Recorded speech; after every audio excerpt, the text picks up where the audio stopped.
শিউলি রান্নাঘরে আমি শিউলি আপনাদের সবাইকে জানাই স্বাগতম। আসসালামু আলাইকুম। আজকে আমি এসিআই পিওর ক্ষীর মিক্স দিয়ে ক্ষীর রান্না করব, আর এই রান্নাটি খেতে কেমন সেটি আপনাদের সাথে তুলে ধরব।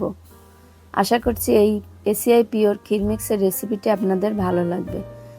ভালো লাগলে রেসিপিটিতে লাইক, কমেন্ট ও শেয়ার করতে ভুলবেন না।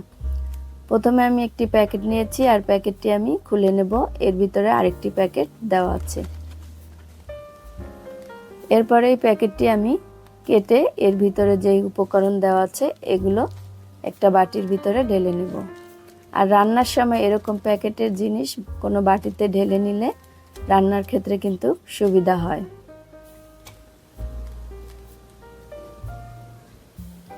আমি এর আগে আরও অনেক প্রোডাক্টের ক্ষীর ব্যবহার করেছি, আর এই রেসিপিগুলো আমার এই চ্যানেলে আছে।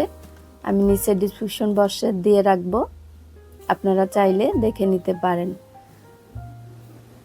এরপরে আমি ক্ষীরটি রান্না করার জন্য এখানে মিল্কভিটা দুধ নিয়েছি, আর মিল্কভিটা দুধ দিয়ে এরকম ক্ষীর ফিরনি রান্না করলে অবশ্যই কিন্তু ভালো লাগে।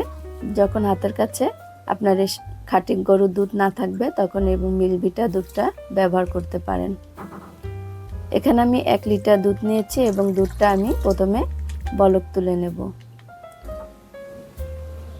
দুধটা বলক চলে আসছে, এই পর্যায়ে আমি এখানে ক্ষীর মিক্সটা আস্তে আস্তে করে ঢেলে দেব, আর এটা নাড়তে থাকবো।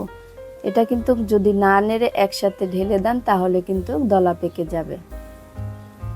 আর যারা চিনি মিষ্টি কম খেতে চান তারা কিন্তু এই ক্ষীর মিক্সটা তৈরি করে খেতে পারেন।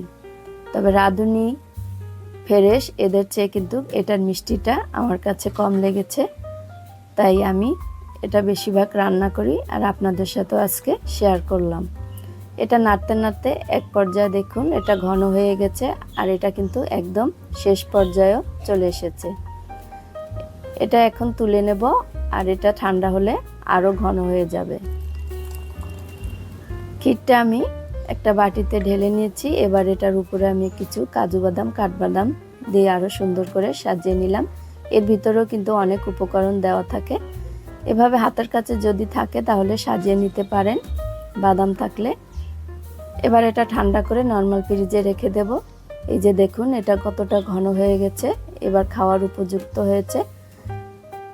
আর এরকম আরও নিত্য নতুন রেসিপি পেতে হলে আমাদের চ্যানেলটি সাবস্ক্রাইব করে আমাদের সাথে থাকবেন। আজকের মতো এখানেই বিদায় নিলাম। আসসালামু আলাইকুম।